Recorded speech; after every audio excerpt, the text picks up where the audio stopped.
Now, you may not be aware of this, but you and I have a little history together. I may roll in a Cadillac these days. No, but it's not my car. I'm renting, just like my house. The lease runs out in about 3.5 years. But before that, I was driving around in a 2008 Ford Escape.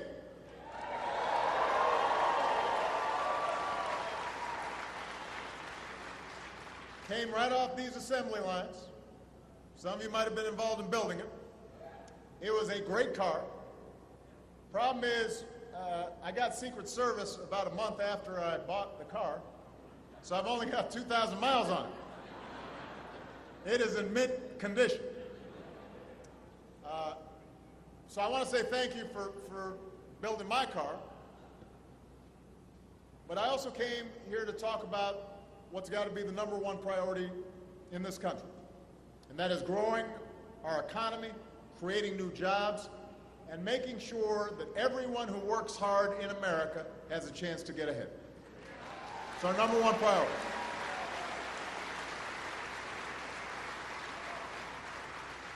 Now, some of you remember 5 years ago, a financial crisis hit Wall Street. It then turned into a devastating recession on Main Street, and it came close to being another Great Depression.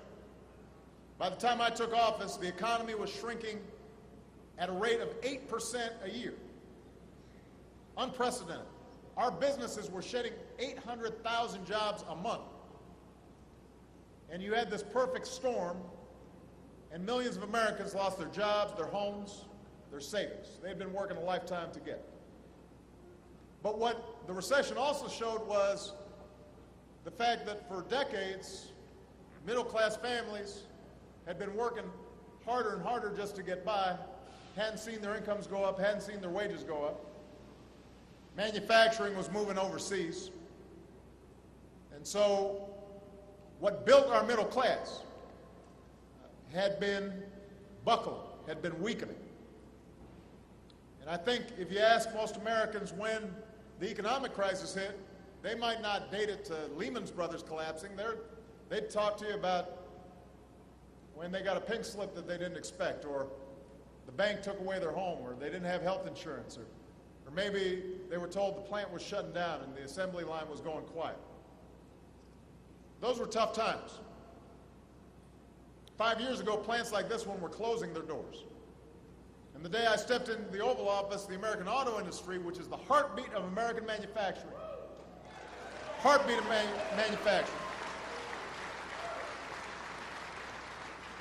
the auto industry was flatlining.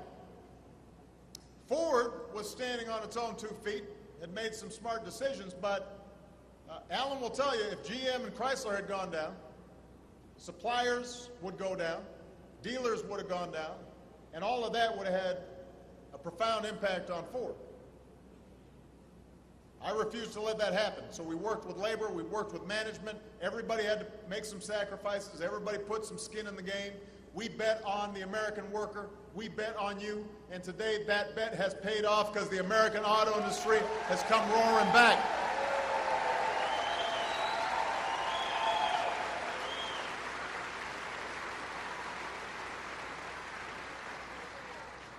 The big three are all profitable.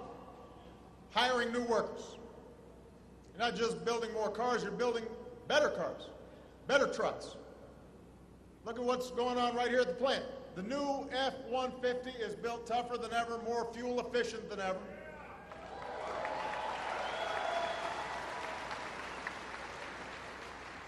You got trouble making them fast enough. You had to bring on a third shift of 900 workers just to keep up with demand.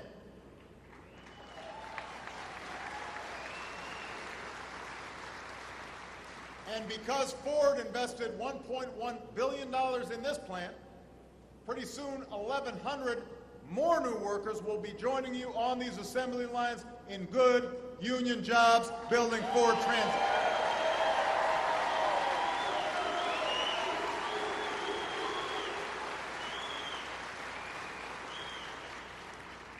Some more jobs building cars, that means more jobs for suppliers, It means more jobs for distributors.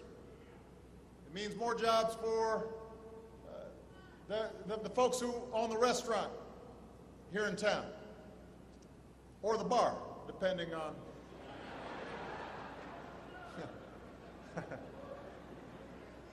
It has an impact on your tax base.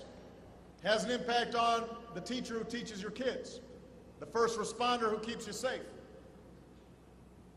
All those people are impacted by your success.